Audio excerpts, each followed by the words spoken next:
All right, today this is Robin White Turtle Woman, and I am here today with Patricia White Buffalo.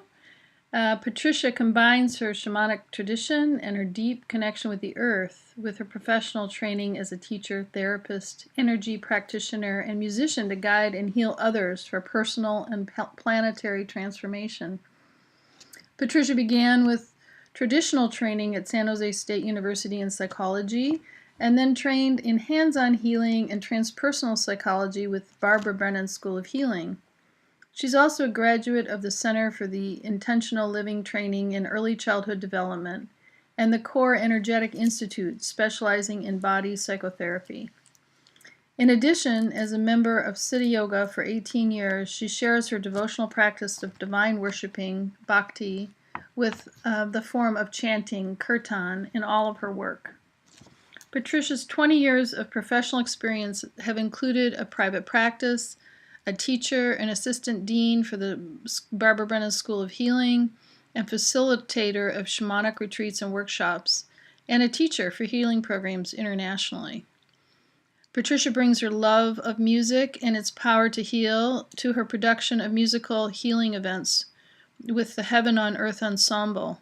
As a musician playing the Native American drums, rattle, and flute to induce trance-somatic states for healing and transformation, she has also produced a CD titled Journey With Me, featuring shamanic guided journeys. She currently has created a shamanic training and transformational program called Walk the Shaman's Path, a unique and extensive 3-year training program specializing in the utilization of her own perceptive blend of shamanic and hands-on healing techniques with the teachings of the Wheel of Awakening, her complete model for personal transformation. Welcome, Patricia. It's fun to be here in your house, and we're doing this interview with your little dog Nana sitting over there. Mm-hmm. Yeah. So today we wanted to talk about shamanism, and I'm really interested in the kind of shamanism that you do and how you have developed this. Can you talk a little bit about how you might use shamanism in your trainings and in your practice, and how do you see it? How do you see shamanism? Well,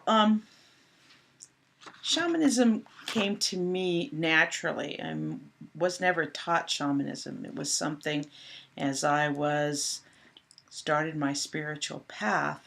The first thing that opened up for me was hearing the spirits of the earth, connecting to the earth spirits. It was just the first thing that happened, and it was quite actually alarming, and I didn't understand it. So shamanism has always been sort of something natural, very natural for me. And so it's been more like, how can I then learn how to teach it, or how can I slow it down and figure out, and to help teach it by figuring out, okay, what is it I'm actually doing, or how's what is it, what am I doing, and what's it all about. So it's been through all this time really trying to slow it down and take something that comes quite natural to me, and try to give a form to it that I could teach it. Yeah. When did you first have those experiences with it? When you were a child, or as you got older, or when did that start occurring for you, where you kind of talked to the earth? Well, it happened to me when I was like 29, I think it was, and I had sort of like a spiritual breakdown. I mean, a death of the way I was living. I grew up in the Silicon Valley, and I was working in electronics and going to college, and I sort of, got lost in that kind of world, and moved to the Monterey, to the beach, to the coast, and because I felt very lost, didn't know what life was all about, and I knew I could no longer work in the corporate world or in electronics anymore. So you were in the corporate world. Yeah. Oh, wow. I was a buyer for a major electronics firm.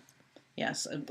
It started out where I was just going to college, and I needed a job to pay for college. And so living in the, growing up in Sunnyvale and living in the Silicon Valley, at that time, jobs, were easy to come by if you wanted to work in electronics. So that's how it started. And it was just to pay for my schooling. Because I always knew I wanted to study psychology and actually teach. I was always interested in psychology and sociology.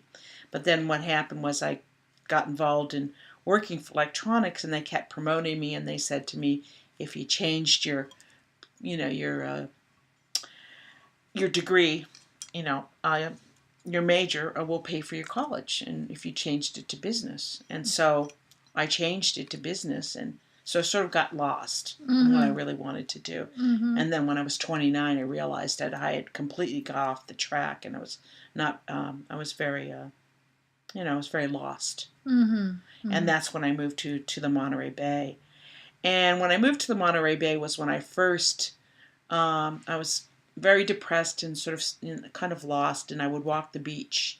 I was living in the van at the time, and I'd spend a lot of time in nature and walking the beach and sitting on the land, and that's when the earth started to speak to me, and the birds and everything started to speak to me, and that's when it happened. And then when I went through that process, I did start to remember as a child. That was something that was very natural to me as a child, but as an adult I had forgotten that that was something that happened to me when I was a child. Because I grew up in the Silicon Valley, which when I was growing up was called the Valley of the Orchards.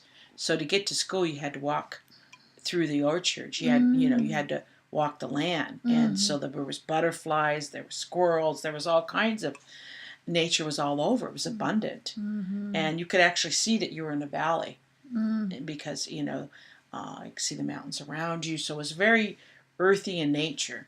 And as a child, I would talk to nature. But I had forgotten. It was funny. I had completely forgotten.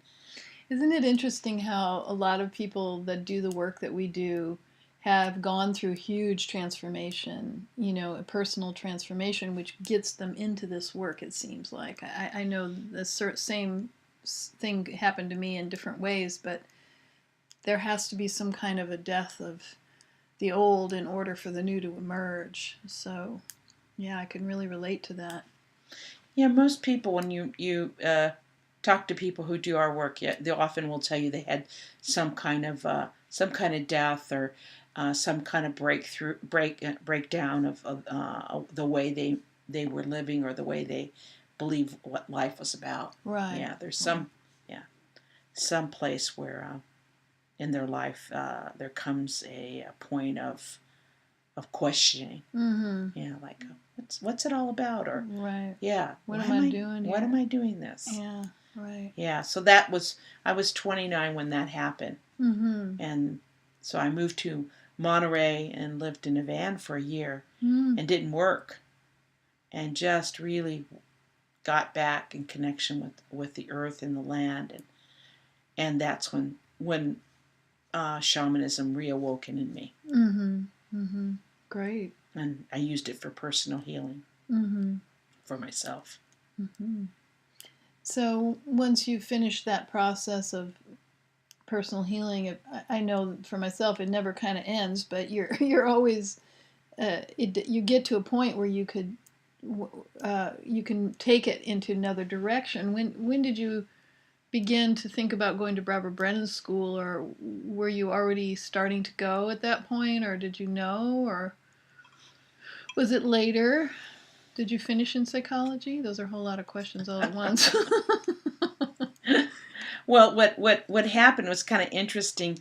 Shamanism was the first thing that awoken in me as a spiritual path, and then I did meet Amita, who was a hypnotherapist that I worked with, and with a focus on shamanism. So she worked a lot with me, using my natural gift of being able to journey into the shamanic realm, and so I did a lot of healing work with her. But around the same time, I found Barbara Brennan's book, Hands of Light. And I was really taken. I couldn't put the book down. I read it, in a few nights. I mean, just read the whole thing. And then I needed to meet this